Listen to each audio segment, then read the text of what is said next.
Good afternoon, folks. This is Robert Chappell, Executive Editor of Madison365, with your daily update for Friday, January 22nd.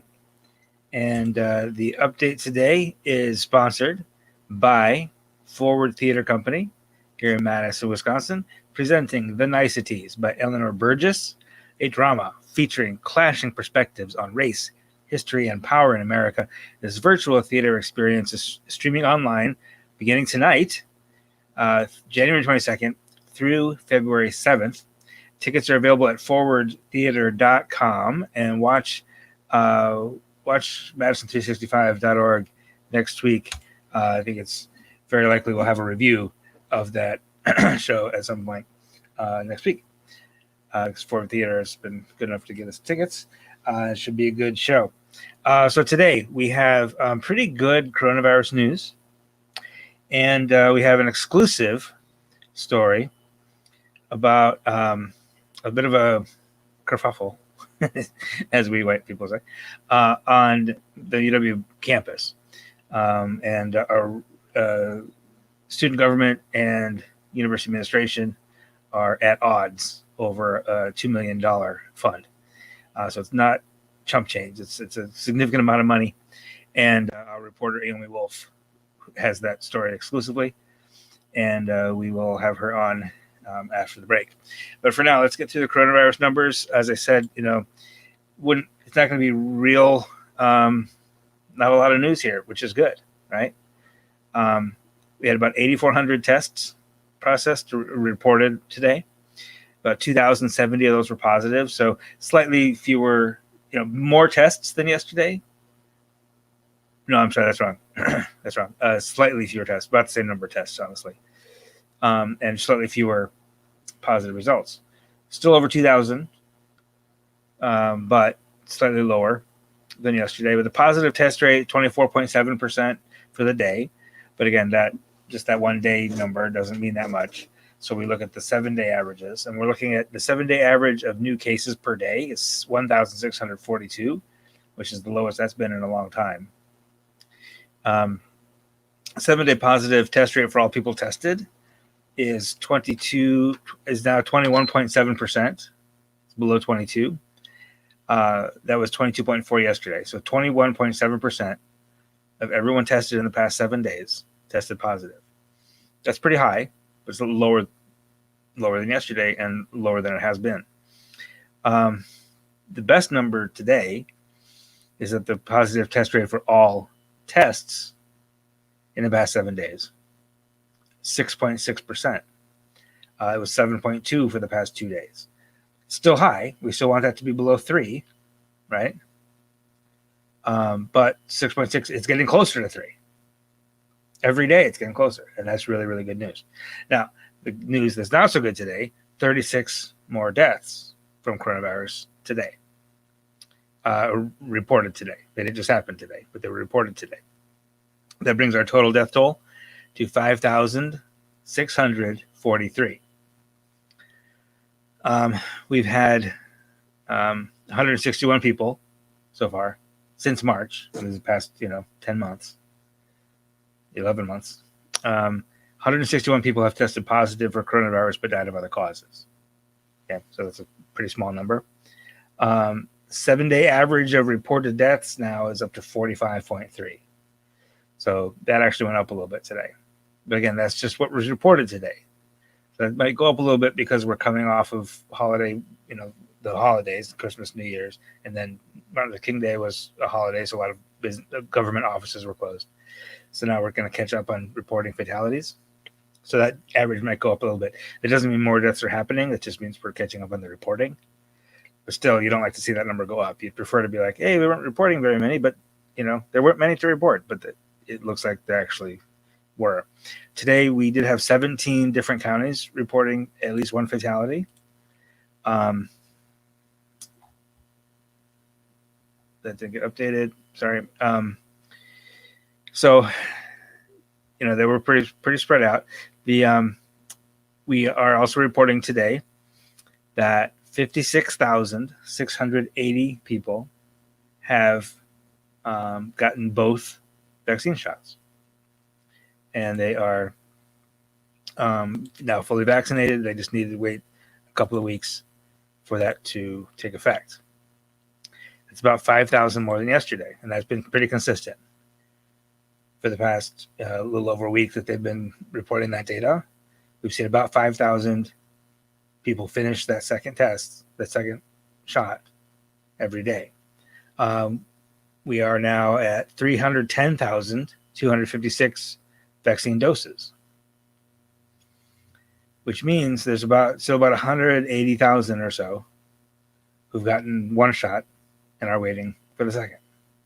Okay, so that's about 1.5% of the adult population has completed both shots. We've got to get that to like 70. Okay, so it sounds like a big number. 56,000 is a big number. It's a good start. We got a long way to go to get like 70, 75% of us immunized, so we can start leaning on that herd immunity. If you have any questions, feel free to drop them in the in there. I'm going to take a short break, and we'll come back, and we'll be joined by Ayomi, who's one of our reporters who exclusively got this story about UW, and then we have a couple of other local news items to run by you as well. So don't scroll away. We will be back. This is a good story you want to know about if you have any connection to UW at all, but don't go away. We will be right back.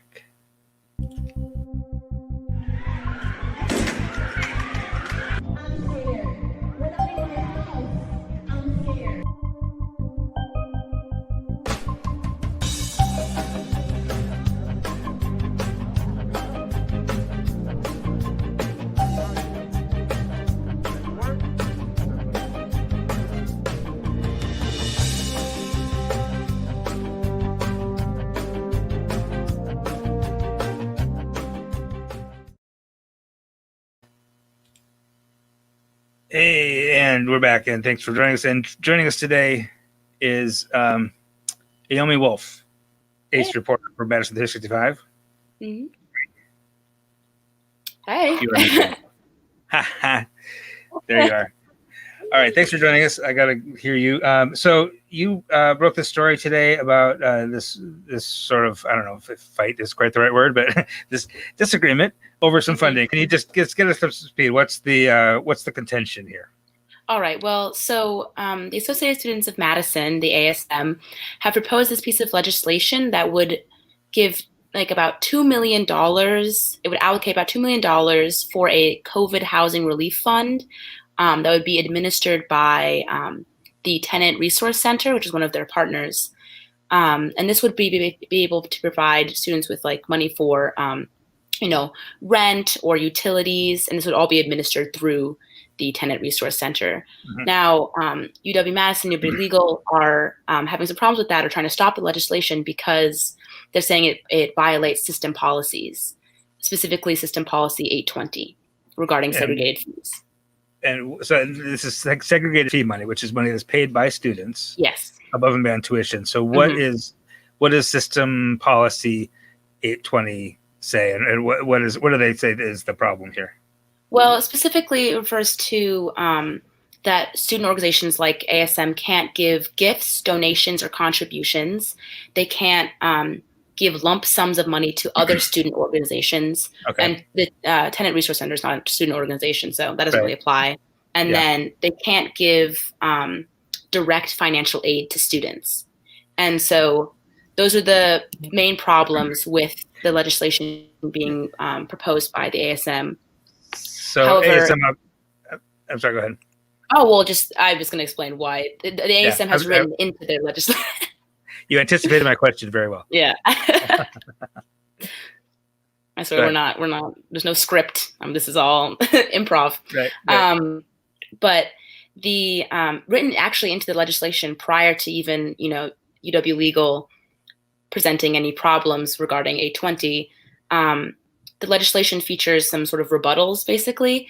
So what ASM is basically saying in regards to Policy 820 is that because this fund is being administered through their partner, through the Tenant Resource Center, they're not personally giving direct financial aid. They're not giving a gift, a contribution. The Tenant Resource Center is a partner of the Associated Students of Madison and has been for a while now.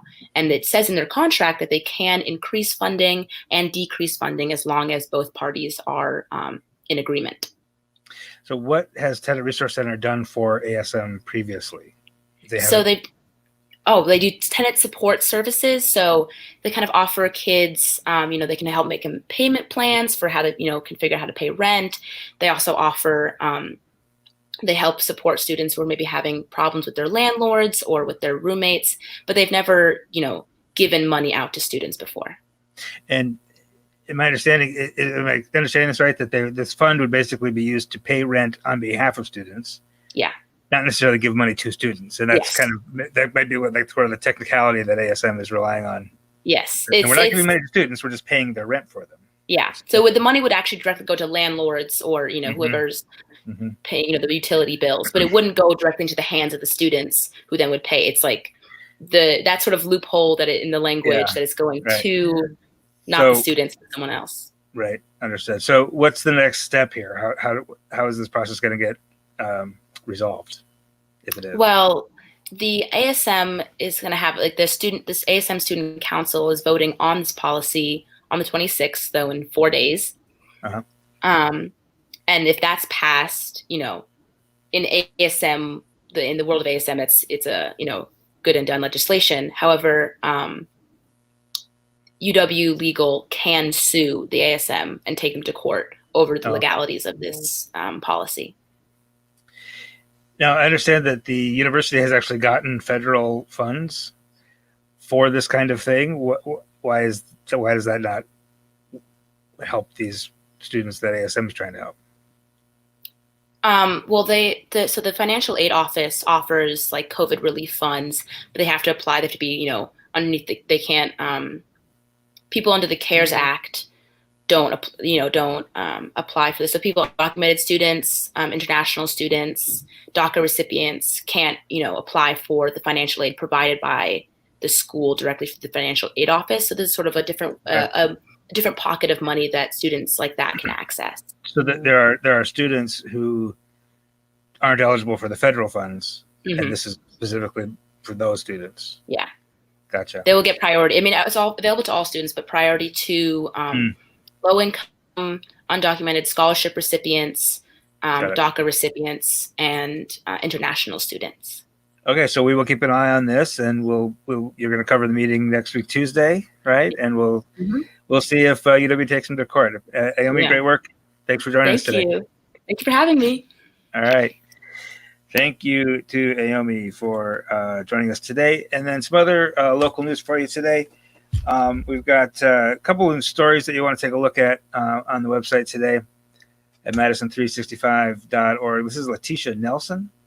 She grew up in Milwaukee. She worked in Milwaukee, in nonprofit world in Milwaukee for about 10 years, then went off to Memphis, Tennessee to do more nonprofit work. And now she's back in Wisconsin, and she is the new executive director of the Goodman Community Center in Madison, a really, really important institution on Madison's east side. It's the largest neighborhood community center in the city, and does a ton of work with youth, with food security, with all sorts of things, not only on the east side either, but all across the city. So the leader of that organization is kind of a de facto community leader. So we got to know Letitia Nelson. Ayomi, actually, who was just talking to us, interviewed Letitia and did a very nice feature on her. Also today we have a feature on Maya Pearson. If you've been listening to the podcast at all, it's only 10 minutes. We talk a lot, almost every day, about some local race for common council, county board, school board, whatever. Maya's running for school board. She's running unopposed, so she's basically joining the school board, right? Gloria Reyes, the current president of the school board, has announced that she is not seeking re-election. So Maya jumped in to fill her seat. We have a nice profile on her, what her priorities are as a school board member, and just kind of how she thinks of things. Malik Anderson did that profile for us. And some national news today. Hank Aaron, longtime Milwaukee Braves player, Atlanta Braves player, and finished his last 2 seasons of his career with the Milwaukee Brewers, who also, by the way, got his minor league start in Eau Claire for the Eau Claire Bears. Passed away today at the age of 86. He, for a long time, was the home run king. He was the 715 home runs in his career, one ahead of the great Babe Ruth. So sad news today for Milwaukee and Atlanta sports fans. And finally, on the national level, Lloyd Austin has been confirmed as the first Black Secretary of Defense for the United States.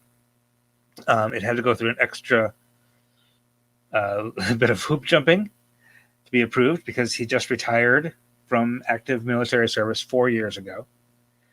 And the rules are, because in this country we have a civilian leadership over the military, you technically have to be retired for 7 years before you can take on a civilian leadership role like that. So he required a waiver in the House of Representatives and then required confirmation in the Senate. And he got both of those this week. So as of today, he is officially the Secretary of Defense of the United States, the first African-American, the first Black man to hold that position. That is your news update for today. I appreciate you staying with us. Madison365.org for all your news, Madison365.org/donate to support the work we do. Anything you donate is, first of all, tax deductible. We're a 501c3 nonprofit, so it's tax deductible. And in case you hadn't noticed, this fancy studio is just a corner of my attic. There is very little overhead in our operation. And most of what you donate, almost all the money we spend, honestly, is to pay people like Ayomi, who you just saw, who got that scoop and did that story and brought that whole issue to light, which is important. It's an important issue. She's young and she's ambitious and she's a professional and she gets paid for what she does. And so that's why we need your support to continue to pay our young journalists to do this important work. So I appreciate you staying with me. Hope you have a wonderful weekend. I will be catching up on a whole bunch of stuff this weekend. I'll be working, honestly, and may not get to do an update depending on if there's bad COVID news. I'll hop on, but if not, we will see you again Monday. Hope you have a wonderful weekend. Bye now. This is 365 Media.